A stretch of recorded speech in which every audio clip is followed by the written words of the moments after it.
Hello. Yep, it's me again. Modified gold dollar.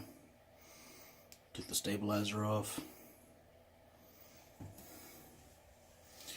Hope you're all doing well. I'm alive.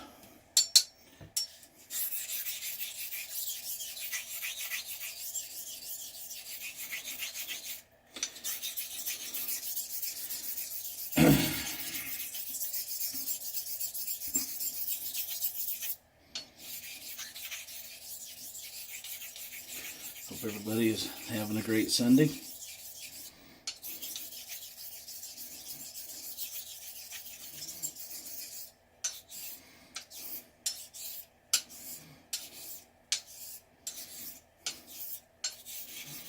I'm having a good one myself, I guess.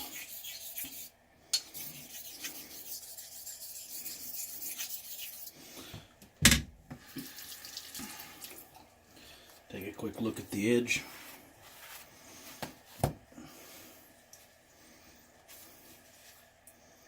See how it's developing.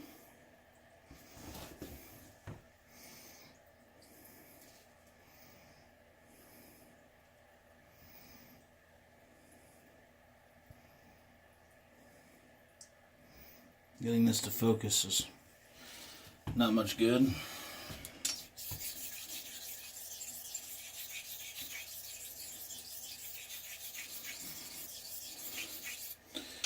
I'm shifting pressure from the heel, middle to the toe. Since this razor is not warped, that's the simplest way.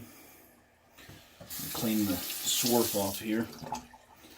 Basically, I'm heel leading, and I'm going to exaggerate this for you, but see that? Imagine that the toe was actually staying on the stone. And I'd start a few strokes, then I'd put the torque towards the middle, then I'd put it towards the toe, then the middle, then the heel. This is the heel. As long as your razor isn't warped and you don't need any special honing gymnastics, you can put a nice even bevel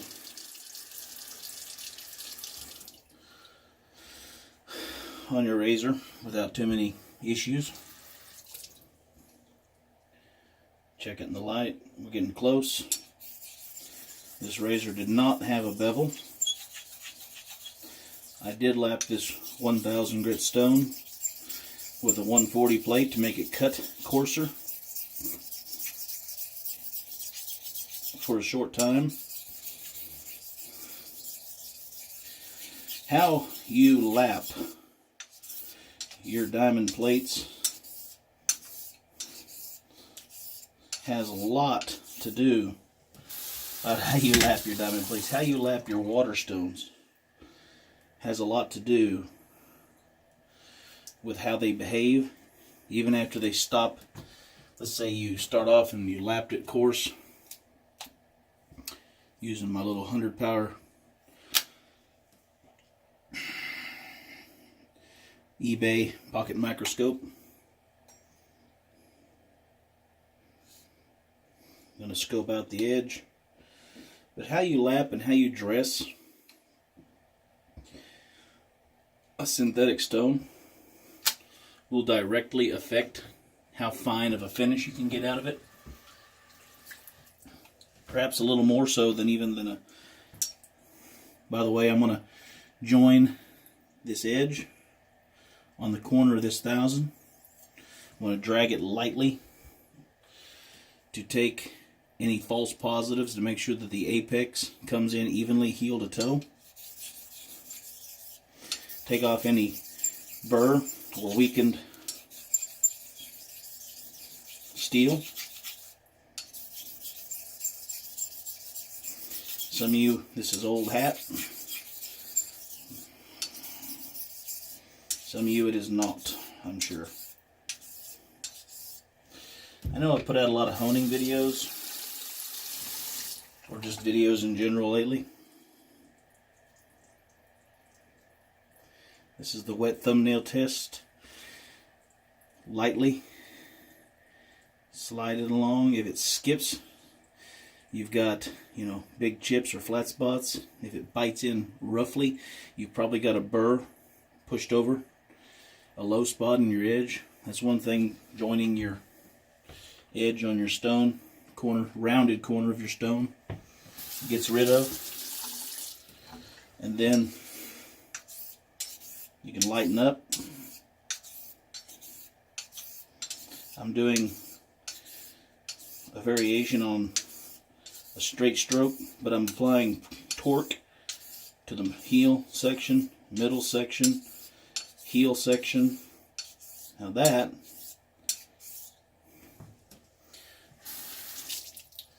might as well show you this. I hate to get the floor wet, but heel leading X stroke. Now this is exaggerated. Most of my X strokes are more like that, because this is not a,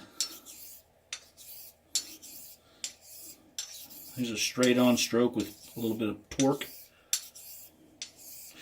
There's a straight on stroke, by the way. That's a straight stroke.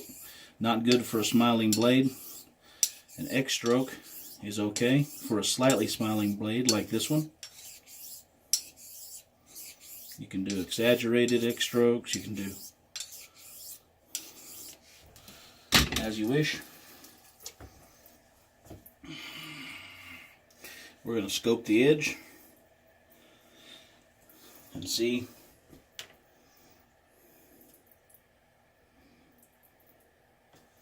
what it looks like.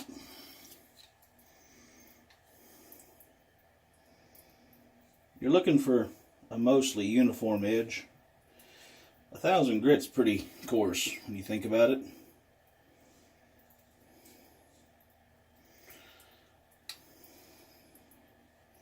Once you set your edge, or set the bevel as you want to call it, or brought the apex up clean, I'm going to work on the toe.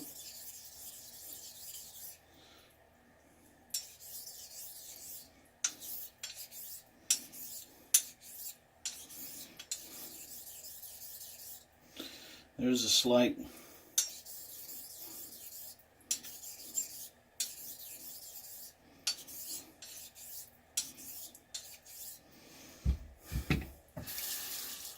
lack or lagging on this one, as this razor, though straight, does have the typical wobbly grind on the hollow grind of a gold dollar.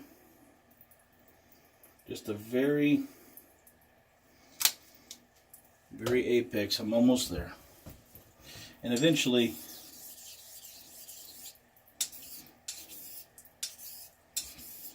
you'll learn what it is you're looking for.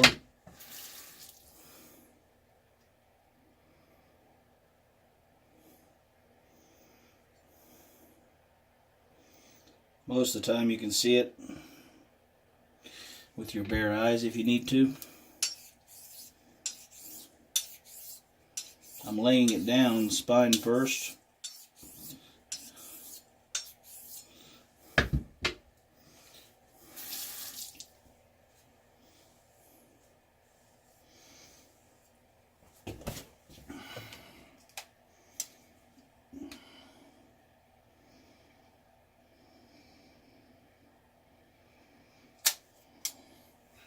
Tiny bit more.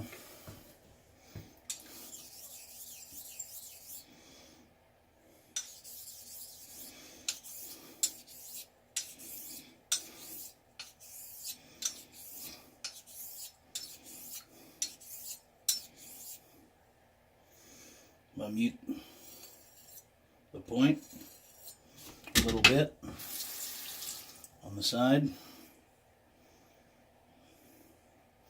That's a habit more than anything. It's a round nose. It doesn't really need it. Clean up the swarf.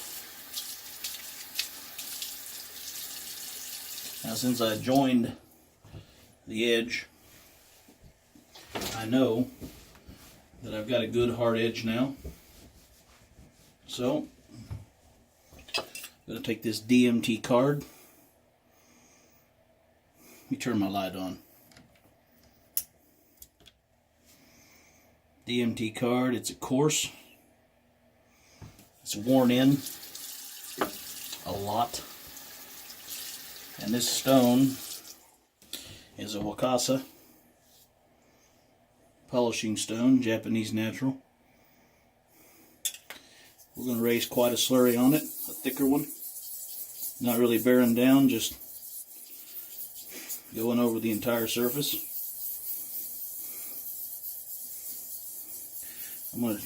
It's not really not necessarily the size of the slurry when you're at this step, as it is the viscosity of it.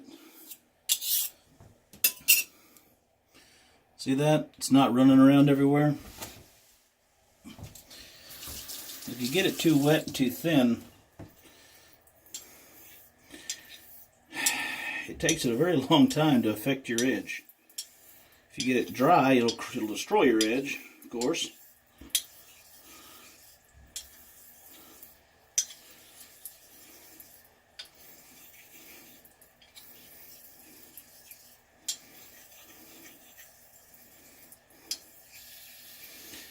Turn my water down here.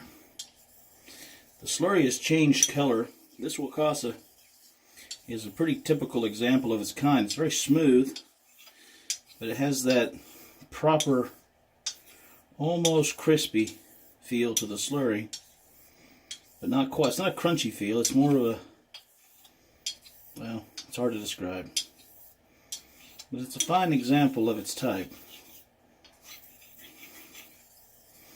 The only pressure I'm really using downward, I'm not using finisher pressure at this point. So there is some downward pressure. It's not a lot. I don't want to catch slurry with any degree of force.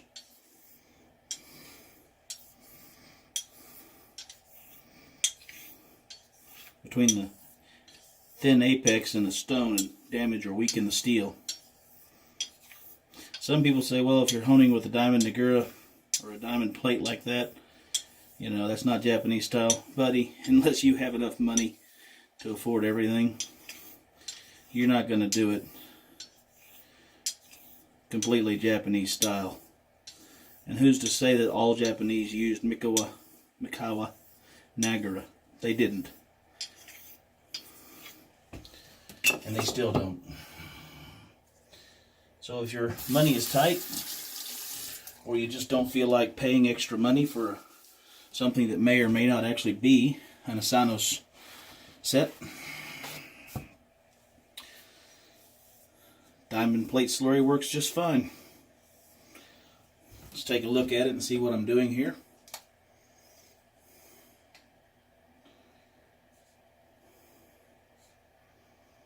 Coming along very fast, as I expected with that size of a slurry and thickness. What I'm going to do is I'm going to strop it and look at it again.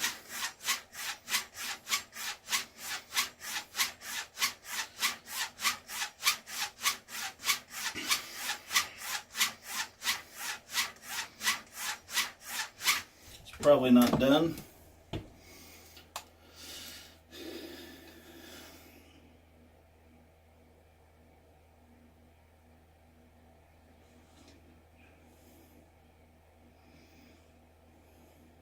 It's not.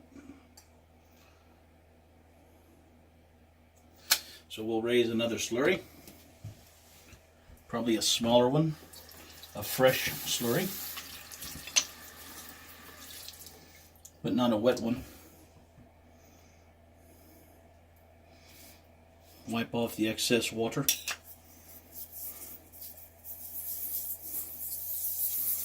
I'm not really bearing down here, so don't get ridiculous. I don't want to rip chunks out of it.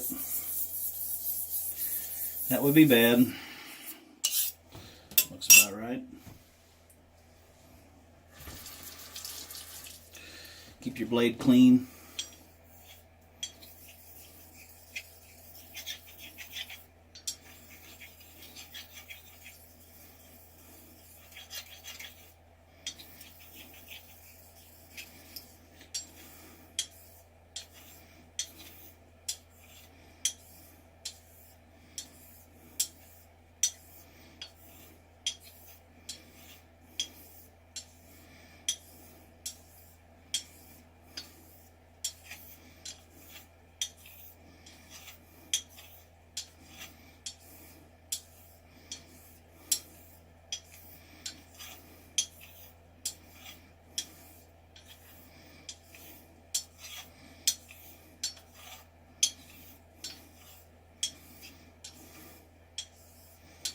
One of the important things when you're going from a 1K to a polishing stone like this is to not fool yourself into thinking you're done before you're done.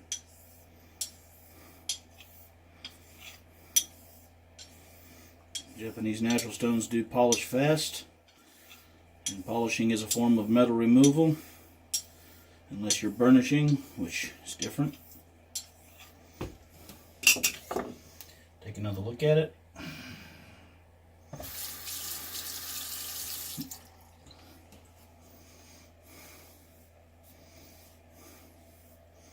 Now, if you want the most perfect edge, I would recommend going to at least 3,000, maybe 5,000 grit. But if you're just looking to have a minimal setup, well, a 1K and a quality polished grade J-dent could be just everything you'd need. I'm looking for the edge to come together in as straight a line as possible. Some of you know what I'm talking about. Out there, I'm sure you do.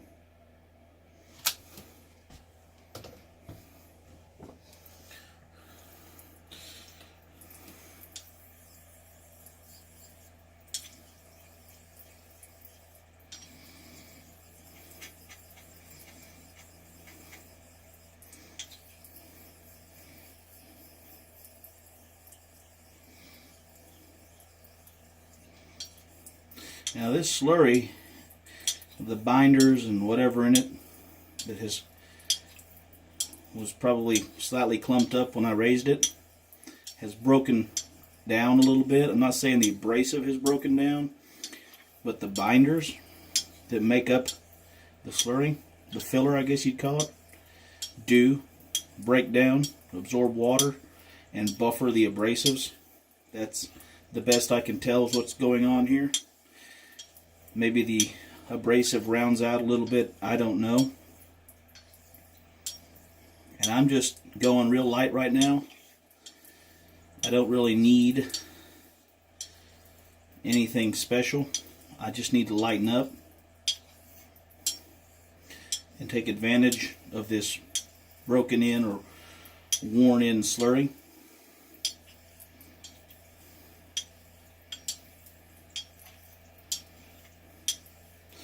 Could I get a prettier, more photogenic edge with a synthetic progression? Sure. I could go to 12K or 20K or 10K or 5K or whatever.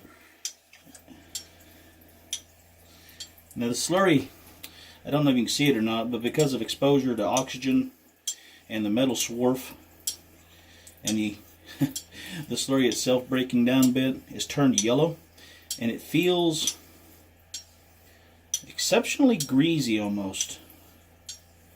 That's not quite the word I like to use, really. It feels like somebody added soap. There we go. Feels like somebody added soap to the slurry.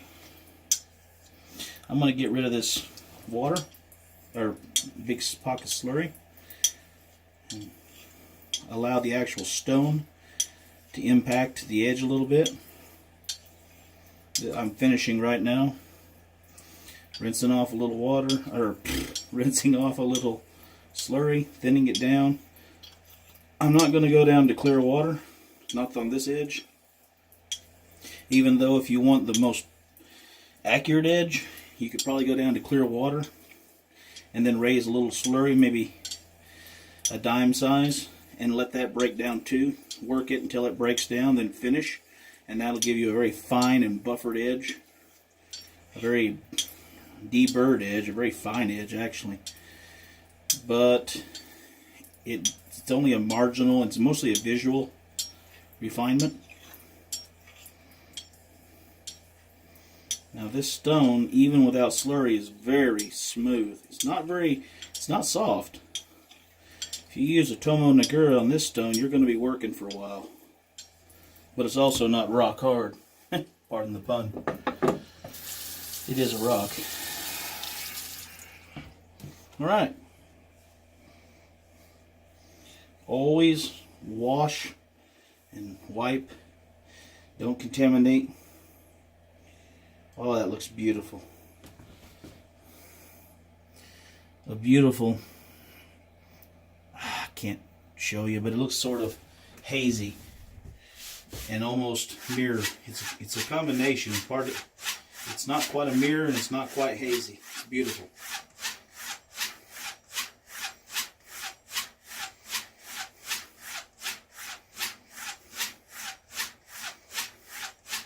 This is a taut strop, not a tight strop. There's a little play in it, but not a lot. I found that this sets the edge up a little bit. This will be on the keen side. That's a Atoma Nagura Fire Horse strop right here. Has the linen and the leather together. If you get on Etsy, Atoma Nagura is the website. It's a top-notch strop setup. I'm just addicted to that other piece of linen and don't use the linen on the back side of this very much. Sorry. We all have our favorite stuff. This is horsehide that he worked, and it's very nice. When you're stropping, try to keep the sound the same. Up, down, up, down, up, down, up, down. Try to keep it the same. That indicates proper stropping. Get a nice pitch like that on the hollow ground razor, and you're about right. I could strop on this horsehide all day, so I'll stop. Visual inspection. Oh, that looks good.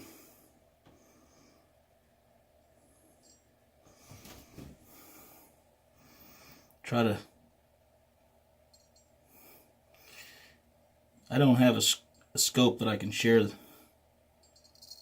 That is unbelievably sharp, but going off of that stone and the history of that stone and it'll be one of those really sharp, almost laser beam sharp, but it'll have just a little bit of forgiveness to it. Not much. Don't get cocky. Alright. Test shave it, but I am very confident that that will shave very well. Y'all have a great day. See you later.